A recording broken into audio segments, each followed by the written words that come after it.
Best to probably ever play in college baseball. So I keep telling our guys it's going to be a tough road. Our road's always going to be the tough road, and we're going to have to be one of the best if we want to win the national championship.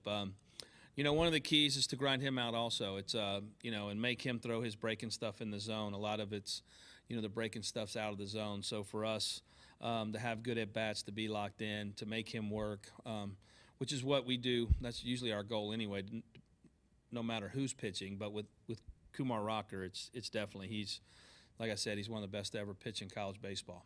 The fact that you're here and you can start the baseball season on opening day and you can close it, there's only 2 teams that get an opportunity to do it. We've been very fortunate to be in this situation, as you said, and you know, this is a different team. It's a new team in a lot of different ways.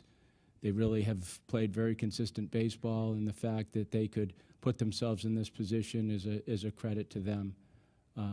Now the moment will be trying to finish it off.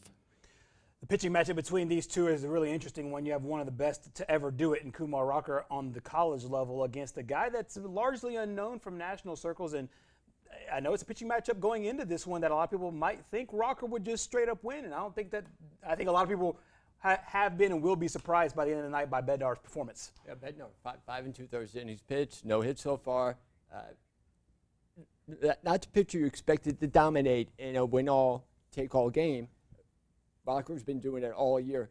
It's tough to get on some of these guys that perform all year, and then you have a situation where Vanderbilt's only 9 for 59 during their first 2 games. Sometimes going into this game, you might feel like, I got to be perfect out there.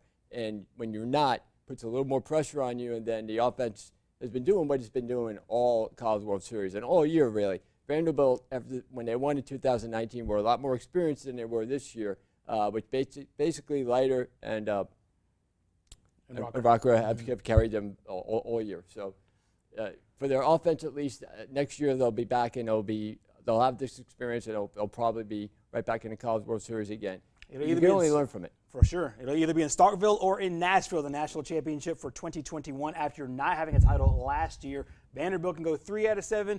And as we said, Mississippi State can win their first ever. Coming up next here on Overtime, we'll have another installment of Who's Better. 2 athletes that I'm sure you heard of. We'll put their numbers side by side. We'll talk about who's better coming up next.